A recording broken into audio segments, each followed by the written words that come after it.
इस लेसन में हम पढ़ेंगे क्लास 9 बायोलॉजी यूनिट 4 का टॉपिक है न्यूक्लियस। ठीक है, क्लास 9 बायोलॉजी यूनिट 4 का न्यू टॉपिक है न्यूक्लियस। न्यूक्लियस ये एब्सेंट होता है प्रोकैरियोटिक सेल में, मतलब कि बैक्टीरिया के सेल में न्यूक्लियस नहीं पाया जाता। और न्यूक्लियस हम डिफाइन किस तरह करेंगे, ये मोस्ट इम्पोर्टेंट पार्ट है उसका सेल का, और विजिबल पार्ट है। ठीक है, नज़र आता है।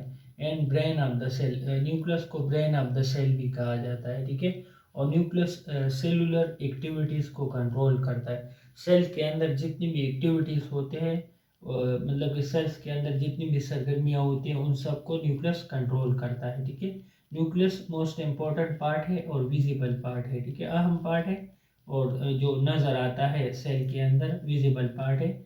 और ब्रेन ऑफ द सेल भी न्यूक्लियस को कहा जाता है। ये सेलुलर एक्टिविटीज़ को, सेल की एक्टिविटीज़ को कंट्रोल करता है। रॉबर्ट न्यूक्लियस को डिस्कवर किया था रॉबर्ट ब्राउन ने। ठीक है, रॉबर्ट ब्राउन ने न्यूक्लियस को डिस्कवर किया था 1831 में। ठीक है, और ये हमारे साथ न्यूक्लियस की स्ट्रक्चर है। ठीक है, ये हम अभी डिटेल से डिस्कस करेंगे इसको। और इसकी शेप स्पिरिकल होती है। ठीक है, शक्ल इसकी स्पिरिकल होती है, गोल शक्ल होती है न्यूक्लियस की। हमारे पास स्पिरिकल शक्ल है इसकी।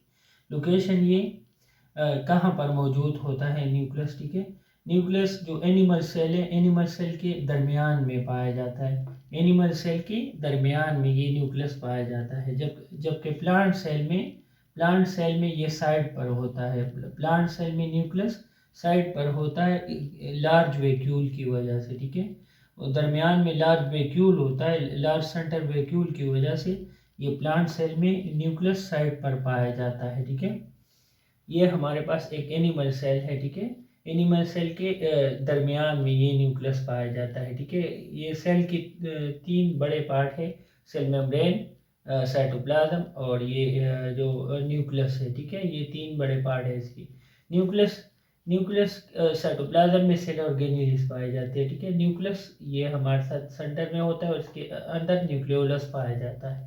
ठीक है, न्यूक्लियस का स्ट्रक्चर हमारे साथ क्या है। ठीक है, न्यूक्लियर मेम्ब्रेन, इसका सबसे पहले न्यूक्लियर मेम्ब्रेन, मतलब कि न्यूक्लियस के इर्द गिर्द क्या होता है, मेम्ब्रेन होता है। ठीक है, एक लेयर जिसको न्यूक्लियर मेम्ब्रेन या न्यूक्लियर इन्वॉल्व कहते हैं। ठीक है, डबल मेम्ब्रेन है और ये न्यूक्लियर इन्वॉल्व या न्यूक्लियर मेम्ब्रेन कहलाता है। ठीक है, न्यूक्लियोप्लाज्म न्यूक्लियस के अंदर वाली जगह को न्यूक्लियोप्लाज्म कहते हैं। ठीक है, न्यूक्लियस के अंदर वाली जगह को न्यूक्लियोप्लाज्म कहते हैं।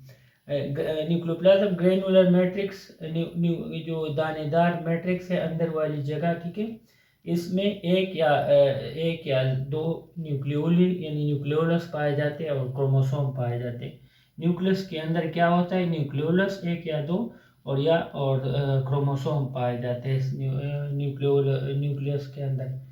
क्रोमोसोम हमारे पास क्या है, क्रोमोसोम जब सेल डिवाइड होता है तब ये क्रोमोसोम नज़र आते हैं। ठीक है, सेल जब डिवाइड होता है तो न्यूक्लियस में क्रोमोसोम नज़र आते हैं, विजिबल होते हैं डिवाइडिंग सेल में। ठीक है, जब सेल डिवाइड नहीं होता तो ये क्रोमेटिन नेटवर्क की शक्ल में ये होते हैं क्रोमोसोम। जब सेल डिवाइड होता है तो ये क्रोमोसोम की शक्ल में होते हैं, और जब सेल डिवाइड नहीं होता तो क्रोमेटिन नेटवर्क की शक्ल में ये पाया जाता है उसके न्यूक्लियस के अंदर। ठीक है, अच्छा, क्रोमोसोम ये बने हैं डीएनए से। ठीक है, क्रोमोसोम हमारे पास किस चीज़ से बने होते हैं, डीएनए से बने होते हैं। डीएनए डीएनए और प्रोटीन मिलकर बनाते हैं क्रोमोसोम्स को। ठीक है, डीएनए क्या करता है, ये कंट्रोल करता है सेल के अंदर तमाम एक्टिविटीज़ को, ये कंट्रोल करता है। सेल के अंदर जितनी भी सरगर्मियाँ होती है उन सबको ये डीएनए कंट्रोल करता है। डीएनए कॉइल हो जाता है और डीएनए के साथ प्रोटीन मिलकर ये बना लेते हैं क्रोमोसोम या क्रोमेटिन नेटवर्क बना लेते हैं। सेल जब डिवाइड नहीं होता तो क्रोमेटिन नेटवर्क की शक्ल में ये क्रोमोसोम पाए जाते हैं, और जब सेल डिवाइड होता है तो ये क्रोमोसोम की शक्ल इख्तियार कर लेते हैं और क्रोमोसोम हमें उसमें नज़र आते हैं। ठीक है, क्रोमोसोम की तादाद मुख्तलिफ स्पीशीज़ में या मुख्तलिफ ऑर्गेनिज्म में मुख्तलिफ होती है। ठीक है, मुख्तलिफ तरह की स्पीशीज़ में क्रोमोसोम की तादाद मुख्तलिफ होती है। जैसे इंसान है, इंसान में 46 क्रोमोसोम है। रेडिश या मूली इसके अंदर 18 क्रोमोसोम है। ऑनियन या प्याज के अंदर 16 क्रोमोसोम ये पाए जाते हैं, ठीक है। तो ये हमारे साथ स्ट्रक्चर है न्यूक्लियस का। न्यूक्लियस के बाहर जो लेयर है इसको न्यूक्लियर मेम्ब्रेन कहा जाता है या न्यूक्लियर इन्वॉल्व। इसमें छोटे छोटे सुराख पाए जाते हैं, इन सुराख को न्यूक्लियर पोर कहा जाता है, ठीक है। दरमियान में क्रोमेटिन पाया जाता है, क्रोमेटिन नेटवर्क, ये डीएनए और प्रोटीन से बने हैं, ठीक है। ये जब ये सेल डिवाइड होता है तो ये क्रोमेटिन नेटवर्क ये क्रोमोसोम की शक्ल इख्तियार कर लेते हैं। क्रोमेटिन नेटवर्क या क्रोमोसोम ये डीएनए और प्रोटीन से मिलकर बनते हैं, सही है। और दरमियान में न्यूक्लियोलस मौजूद है। न्यूक्लियोलस के अंदर राइबोसोम्स बनते हैं। न्यूक्लियस के दरमियान में जो न्यूक्लियोलस पाए जाते हैं, न्यूक्लियोलस में राइबोसोम ये बनते हैं, ठीक है।